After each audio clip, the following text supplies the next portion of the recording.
Jon McDonnell, here we have it on the wall here. Straight talking, honest politics. What is the straight talking over Redcar? The government's got to intervene. I'm really worried now that if we don't allow the mothballing to take place effectively, and if that requires government support, that I think the government support should be there.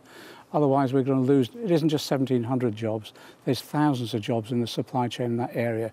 It will absolutely decimate that area. So the government's got to intervene. What about the jobs? I mean, can they be got back? I mean, is there any way, would you renationalise? Well, what would you do? There's a whole range of options that we need to put on the table now. But if you look at what's happened in other countries, Italy in particular went through a similar situation in recent years. They intervened, took the company over, made sure the investment went into the plant and then made it viable again. We've got to have a government that actually is intervening as a strategic government role. What would the intervention be, though? Well, at the moment, it would make sure that there's resources available for mothballing at the moment so that we can have a breathing space to plan then the long-term future of the steel sector in our country. And that must include Redcar in the future. I can't see that we could do without that sort of steel industry, that sector of the steel industry, as we go into recovery ourselves. But wouldn't be putting more money into a failing industry? I mean, the fact is that the global forces, as we've explained on this programme already, have moved in such a way that it's unsustainable. Yes, but the global forces do change, markets do change. And the problem is if you don't maintain plant like this, when there's an uplift in the market, we're not able to compete. If we lose the steel sector in this country at the moment, when we require it in the future, we'll simply be importing goods again. We've got to have a government intervention on this. The government can't stand back and do nothing. But even the intervention you're recommending wouldn't save the jobs. It would give us a breathing space in which we could then look at how we revive the industry in the long-term future, and we can save the jobs.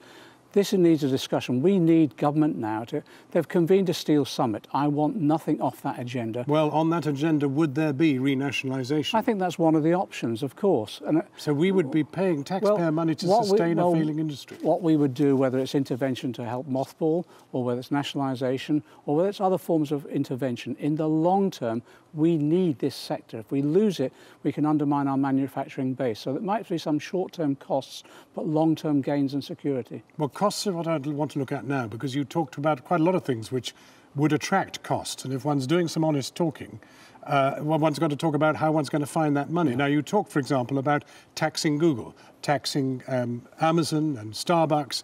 How much do you think you could get from these companies? What I said is the large corporations that are involved in and have historically been involved in not paying their way in this country should be. I've been a member of the Tax Justice Campaign now for a large number of years, and we estimate the tax gap is about 120 billion. That doesn't mean you collect 120 billion, but our estimate was that we could collect around about 25 billion, something like that. That would go a long way to tackling our deficit. So there's issues... Yeah, but how do you do it? Because, I mean, even this government has talked about doing it. Well, I tell you what you don't do. You don't do what, unfortunately, New Labour did, and under the last government and this government do. You do not sack workers who work in HMRC, the tax collectors themselves. What I've launched today is a review of HMRC, make sure they've got the resources and the right legislation so that we can actually tackle tax evasion and tax avoidance. But part of that, for example, is ferried through Ireland. That's legal. It's legal. It may be bad, but it's legal. We need to look at all of those issues and also how we work with international partners, because actually this always affects us all. We live in, as you say, we live in a globalised economy now, but at the same time what we can't allow to happen is corporations to use that globalised economy to avoid paying their way. But you know, I can hear people saying now, I like the straight talking, but he hasn't straight talked about exactly how you get this money. Right, how, okay. What you do day one. Okay. You bring up Google and you say what? Well, day one, we make sure HMRC is properly staffed, properly resourced and has the right powers to do it. And then you make sure that those corporations that are not paying their taxes, we actually use the legislation against them. Now, I'm going to meet all of these companies and we're going to have a conversation about their responsibilities within our community. Hopefully some of them will pay voluntarily, but if not, if we require taxation legislation to be changed, we will do it, and we're reviewing it now. OK, straight talking to the middle classes, the upper middle classes who are going to pay more tax. No. How much more? No, we haven't. We've said that middle and low earners, and particularly the poor, will not have to pay for this crisis. Well, straight talking about who is rich. Right, OK. We're talking about those people at the moment who are on higher rates of income tax. Now, what the government has done is cut the higher rate of income tax. From 50 to 40? To 50. You'd go back to 50 or more than 50? Yes, we would. It's Labour Party's... More than 50? Labour Party policy is 50, but we want to go out there and consult people about what the proper tax rate should be. But also, what do you think it should be? Well, I think the 50 at the moment is the right level, because I don't think the income tax is really the big issue. I think the big issue is making sure businesses and corporations pay their way. And how much do you think you'd get from these income tax changes? Well, at the moment, as I say, the income tax is not the big issue for me. The big issue for me is, well, two things really. Corporations paying their way, because I think they've had an easy ride. You know, if you're on PAYE, your tax is taken out of your wages before you get them. These corporations, they've been using elaborate devices to ensure that they evade or avoid their taxes. We need to tackle that. But the real issue is getting the economy growing again. If we can get the economy growing again, we can actually be in a situation where more people are earning, more people are paying taxes. OK, let's just talk about what happens when you just can't do any more talking. When, well, what you once talked about in Liverpool, insurrection, where you might take to the streets, for example. Would you see, for example, the Redcar workers perhaps having no option but to take to the streets? Well, I'm sure, well, they're already demonstrating. They've already had vigils up there. And that's a way in which they can impress upon politicians that they need to act. What I said direct action is a tradition in this country. In the old days, they called it insurrection.